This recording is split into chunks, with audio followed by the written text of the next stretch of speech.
Prenons Hervé Mendy, qui est communicateur du parti politique Leadership, Gouvernance et Développement. Hervé, évident, sur plus de 27 candidatures que nous avons reçues dans la province du Maniema, c'est vrai votre leader qui n'a pas eu voilà, la gain de cause de la population sur le 4 que devrait avoir la province.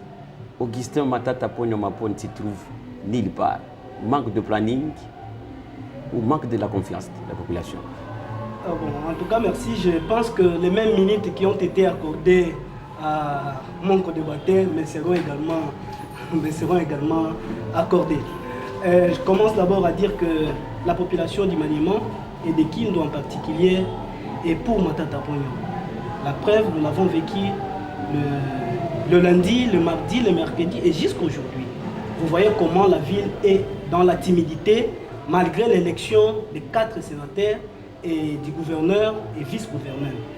Et Matata Ponyo ne se retrouve nulle part, c'est trop fort. Matata Ponyo est un député national et pas n'importe lequel. Il est le meilleur élu de la province, parmi les meilleurs élus de la République.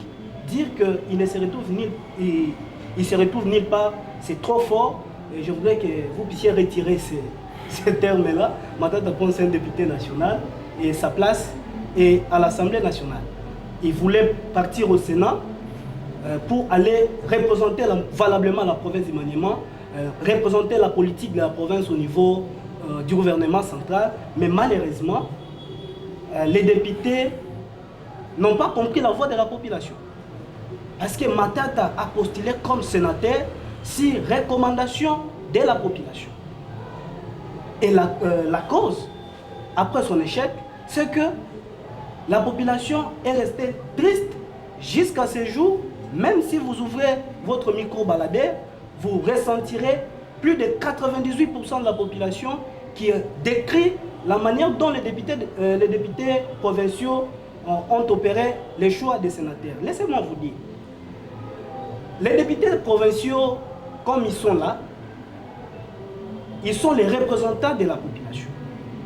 Et comme les sénateurs sont élus dans le suffrage indirect, leur mission et leur rôle est d'exprimer la voix de la population, les sentiments de la population.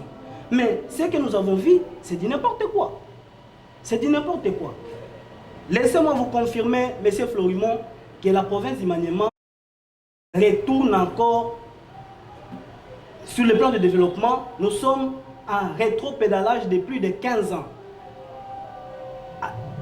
En 2014, la ville de Kindu ressemblait à certaines capitales d'Afrique.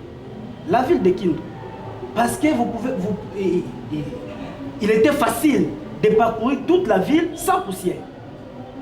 Il était facile de circuler toute le riz de Kindu. Et tout cela, vous voulez nous dire que c'était l'effort, c'est l'effort de Matata. Quelle serait la place de Kabila à cet temps? Ceux qui sont au pouvoir aujourd'hui, ceux qui sont aux affaires aujourd'hui, mais même devant votre chaîne de radio, si vous passez à 19h, aucun lampadaire. Et le gouverneur est là. Les autres notables de la province sont là. Ceux qui se vantent être de l'Union sacrée, ceux qui se vantent avoir un budget de 14 milliards de dollars. Mais ils font. Au départ, c'était 14. Aujourd'hui, ils nous ont dit que c'est 16, oui. Même 16. Aujourd'hui, les fonctionnaires ne sont pas payés. Voilà toutes les raisons qui ont poussé à la population d'être encore attachée beaucoup plus à Matata. Les mêmes personnes que la population a rejetées aux élections de 2023 sont les mêmes personnes que les députés provinciaux les ont reconduits au niveau encore plus haut. Comme qui voudrait dire, celui qui t'a blessé aujourd'hui, vous le placez encore plus haut pour te tuer. On peut dire que votre parti politique ne se rapproche de rien quand il y a par exemple membre, aujourd'hui honorable député provincial Ngongo Kitenge, qui de lui-même n'a pas donné, jeté son dévolu sur l'autorité morale. Qui vous a de dit votre ça? part, c'est une faiblesse déjà, je pense. Qui vous a dit ça alors que le vote était secret? Mais nous avons vu une lettre. D'ailleurs, sur Kila de votre parti, invitant Ngongo pour les répondre. Nous lui avons invité. C'est quoi le motif?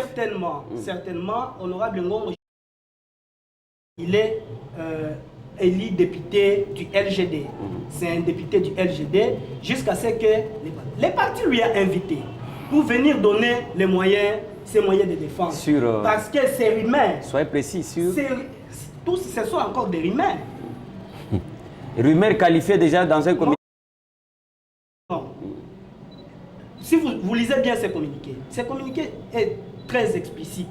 Il dit de venir présenter ses moyens de défense. Par rapport à quoi? Par rapport aux rumeurs. Si c'est vrai, c'est ça que dit les communiqués. Si ces rumeurs seraient vraies, l'acte ou les actes que l'honorable Ngong aujourd'hui présumait être auteur de ces actes-là, si ces rumeurs seraient confirmées, là, il sera condamné de la haute. La dernière question, avant qu'on nous prenne le militant de la Lucha, il semblerait que Matata Ponyo Mapon, c'est vrai, ancien sénateur, député national actuel, n'a pas permis à Ngongo à Kinshasa pendant ses démarches, alors que Hervé Castello de l'autre côté et Freddy Tababikwa étaient en train de les taquiner pour qu'il laisse de la place. Et qu'en tant qu'autorité morale du parti politique LGD, il s'en est méfié. Quelle devrait être la position de Ngongo? Ça, c'est Kindu. Ça, c'est le dire de Kindu. Les gens veulent toujours affirmer des choses sans avoir de précision. Laissez-moi. Honorable Ngongo est là. Quel est l'avocat qui a plaidé pour lui à Kinshasa? Si ce n'est pas l'avocat qui est Matata Ponyo. Maître Hassan. Maître Emile Hassan, voilà, heureusement que vous avez des éléments de réponse. Et moi, j'en sais beaucoup sur ce qui s'est passé et à Kindu, pendant les contentieux à Kindu et à Kinshasa. Et nous connaissons combien que le président national de notre parti a contribué dans le processus de ces contentieux électoraux. Et à Kindu, les gens veulent toujours raconter les histoires, les choses sans en avoir aucune preuve. Et ça,